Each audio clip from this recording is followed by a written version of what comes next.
तुम्ही पाहत आहात MCN न्यूज मराठी।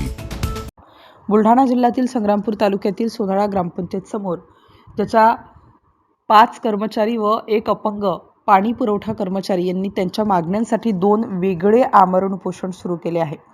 बुधवार 4 मार्चच्या दुपारी 4 वाजता हे उपोषण सुरू करण्यात आले आहे। गावकऱ्यांऐवजी येथे आता कर्मचाऱ्यांना आमरण उपोषणाचा मार्ग अवलंबावा लागल्याने ग्रामपंचायत कारभाराचा चेहरा समोर आला आहे।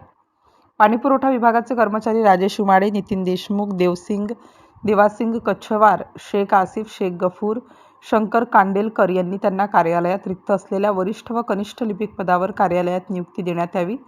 तसेच अनेक वर्षांपासून सेवा देत असलेल्या यातील काही कर्मचारी आजही रोजंदारीवर कार्यरत आहेत, त्यांना कायमस्वरूपी सेवेत सामावून घेण्याची मागणी उपोषणकर्त्यांच्या वतीने करण्यात आली आहे।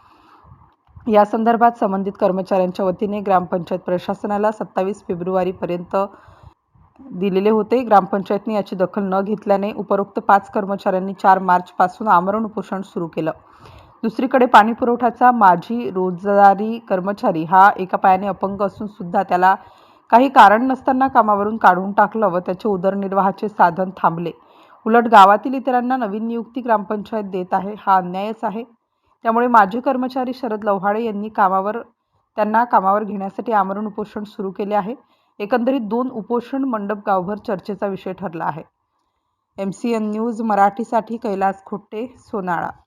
आम्ही ग्रामपंचायत पाणीपुरवठा कर्मचारी सर्वजण गेली 30 वर्ष झाली आम्ही ग्रामपंचायतच्या सेवेत सतत कार्यरत आहोत आणि प्रत्येक वेळेस जसं या ग्रामपंचायतमध्ये जे जागा रिक्त होत्या, आम्ही ग्रामपंचायतच्या सरपंच असो, सचिव असो, प्रत्येक मासिक मीटिंगमध्ये अर्ज देत होतो की जे जागा रिक्त झालेल्या आहेत त्या जागावर आमचं सेवा दृष्टीनुसार आम्हाला पदोन्नती द्या, आम्ही ते काम करायला पात्रता द्यावं, आमचं शिक्षणसुद्धा आहे।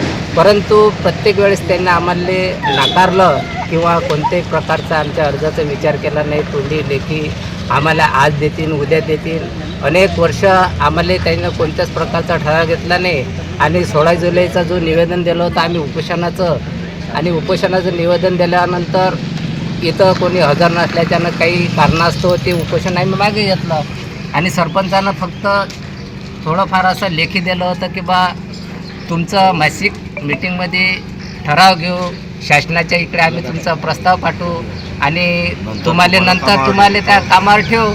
परंतु आम्ही त्या 5 महिने गेल्यानंतरही ज्यावेळेस आम्ही मॅडमने विचारलं तर आमच्या असं निदर्शनास आलं की जो ठराव आहे ग्रामपंचायतनं जो ठराव दिला की इतर लोक त्या जे रिक्त जागा होत्या त्या रिक्त जागेवर 2-3 माणसाची नियुक्ती केली आणि आम्ही त्यावेळेस मॅडमला विचारलं की बा आम्ही वारंवार तुम्हाला पत्रव्यवहार केला, लेखी तोंडी दिलं, परंतु तुम्ही त्याच्यावर आम्हाला प्रत्युत्तर दिलं नाही आणि तुम्ही एकच कारण सांगितलं की मासिक मीटिंग झाल्यानंतर आम्ही तुमचा शासनाकडे पाठपुरावा करू।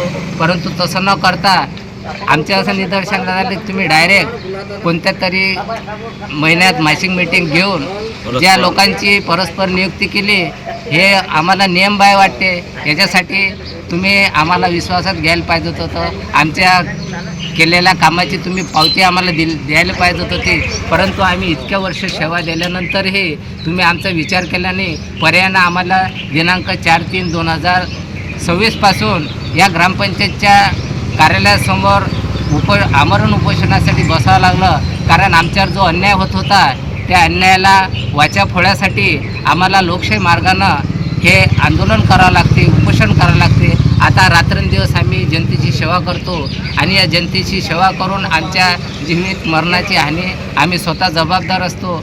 प्रत्येक गोष्टीला आम्ही तोंड देतो, ऊन वारा पाऊस अनेक संकट आमच्या समोर येतात, आरोग्याचा असो, शिक्षणाचा असो किंवा आर्थिक जे महागाई वाढत असते त्या सर्व प्रकाराला आम्ही तोंड देतो। आमचे प्रत्येक वेळेस कधी 5 महिने कधी 10 महिने अशा पगारासाठी आम्ही म्हणजे प्रत्येक वेळेस शासनाला प्रशासनाला विनंती अर्ज करतो, परंतु वसुली करावं लागते, पैसा नाही, असे अनेक कारणं दिले जातात। ते आम्ही सहन केलं, परंतु आम्ही जे आमची रास्त मागणी होती, न्यायिक मागणी होती, त्या न्यायिक मागणीला तुम्ही कोणत्याच प्रकारचा आम्हाला प्रतिसाद दिला नाही।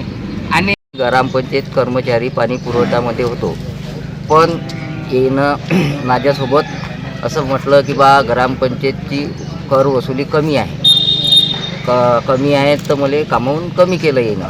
तर आता नवीन जे 2 माणसं आहेत ते डायरेक्ट येईनं 24वर घेतले.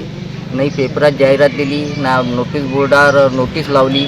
मी अपंग असल्यामुळे तरी मला काढून टाकलं. यांनी माझा विचार केला नाही की बा याला कामावर घ्या म्हणून हे उपोषण मी आता चालू आहे. येईनं माझा विचार करा.